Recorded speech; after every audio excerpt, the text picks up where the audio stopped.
Welcome to Fly Tying Night. If you've ever fished slow weedy water with topwater frogs waiting for a bass to totally demolish the fly, this pattern's for you. Today we're going to be tying the Bog Raider Nitro Frog Slider. Trust me, this one belongs in your box. The hook we're going to be using for this pattern is the Moonlit Premium TOGATTA ML 401 size 4 today. I also tie this in a size 2 through 6.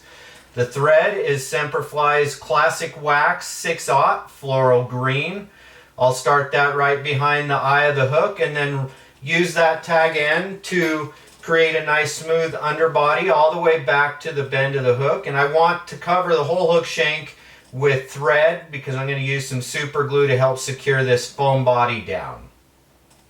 While we're doing that, please let me know what your go-to topwater pattern for slow weedy water is.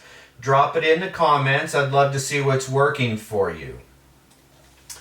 Now that we've gotten back there, I'm going to trim out the tag end of thread here with my razor blade, where I'm now going to take 4 Semperfli SiliLegs in the chartreuse and gold speck. I didn't clip the tip ends off so that they're all stuck together still. Put that around my thread, even it out, and then I'm just going to create my rear legs here using some figure 8 style wraps to lock that and secure that in place. I'm going to lift the legs up and out of the way so I can get nice, good, secure wraps. Anywhere from 4 to 8 figure 8s are going to be good on this. I just kind of go until it feels right, but it's usually going to be in that 4 to 8.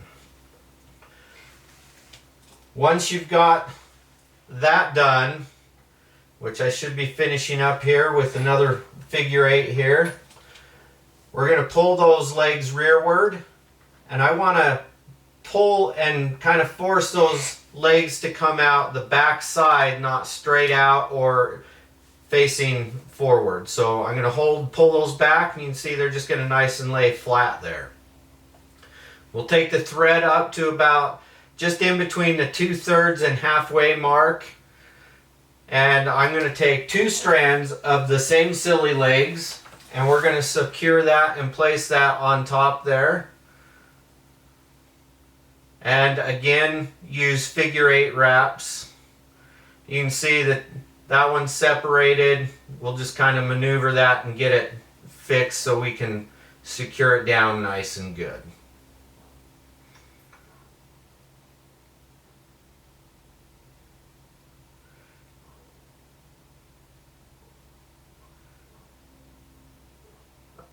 Once we've got the figure 8s there, I'm going to kind of do the same thing so they kind of protrude straight out here.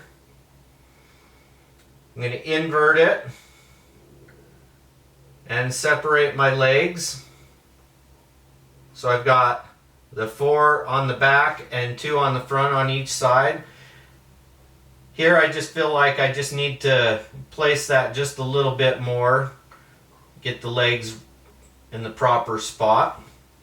I'm going to use super glue here to help secure this foam down so it doesn't rotate and just holds on. And I'm going to go about 3/4 of the way back on that thread base up into where I tied the front legs in. I've got a tapered piece of foam, white foam, 2mm foam. I'm going to secure the tip end of that just back to the back where the bend of the hook starts.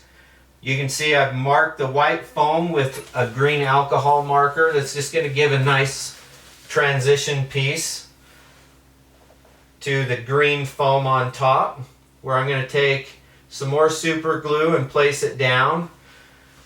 So the green foam, which is the top part, is going to be the width of the hook gape, and then the white foam I did just about 3/4 of that same width, so just a little bit narrower, so the top's going to be a little thicker than the bottom on the underbelly. Once I've secured that down, I'm going to take a few loose wraps to secure the green foam in place. and then I'll take the white foam and do the same. And you can see I've pre-marked part of this green foam just before I put it on. Just it's a little easier to do it, most of that body there, before I tie it in. And the back end on this one's going to be tapered just like the bottom white piece. I'll crisscross back to where my legs and my foam was tied in there, and I'll pull that back and cut a nice clean snip there. Now I can just add in some more dots with my black alcohol marker, and this is just all a matter of personal preference, whatever it is that you feel is needed. And I will forget to do the eyes here. I do them later. You'll see it in the macro and the rotating video. So I'm going to invert this again. You can see I went too far. Did a full rotation. Catch myself. Pull that white foam back. Not super loose. Just nice. Creates a nice head there. Couple wraps. We'll trim out that white piece of foam again, just like we did the green piece up on top. Now, to make this fly secure, I'm going to take some super glue and put it on my thread here, and then I'll just wrap that glue into the foam and my thread wraps before I do my whip finish. And this is just going to help secure my whip finish, hold everything in place, and just make this a real durable fly. So I like about a 3-turn whip, and you'll see the 3 turns there. Now while I'm doing this, if you're getting any value out of this and finding it helpful, it would genuinely help us and our channel reach more tyers like you if you subscribed. If you haven't yet, now's a great time, and you'll get access to new patterns and tutorials that drop regularly here at Moonlit Fly Fishing. Now I'm going to tie the legs into knots, and this is about the most tedious part on this pattern here.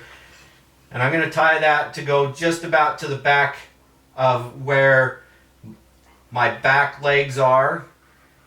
And we'll knot the back legs, and they're going to be just about a quarter longer than the front legs, so that they proportion correctly for a frog with longer hind legs and shorter front legs. We'll trim out just below that knot, and that's just going to help create the feet. Now we'll take and do the same thing on the other side. You can see that I did accidentally trim out the tag ends on this. It's not a big deal. It does make it a little more complicated, but not terrible. So I put that in there. The knot's too far down, so I'm going to loosen it up so that I can tighten it up further, or you can just undo it and retie it. I rather just prefer to loosen it and get the length right. Still a little long, so I'll shorten it up just a little bit by loosening it and pulling that knot further up the legs. Once I have that in place, we'll go ahead and trim that out again. And you can see it's not super far down past that, but it just gives a nice foot and the fingers to this frog. We'll do the rear legs just like we did the rear legs on the other side, about a quarter further, and I'm just going to try and measure them off with the back. They're not going to be identical 100%, but close. We'll trim that out just a little bit past that, and you can see now we've got our Bog Raider Nitro Frog Slider. This is a very versatile, durable pattern that flat out gets eaten in the right water. Tie one up, let us know. Thank you for watching. Tight lines. Gonna bring the darkness into light. To the marsh we ride on a silver line. A monster lurks beneath the ground with the right of sleep.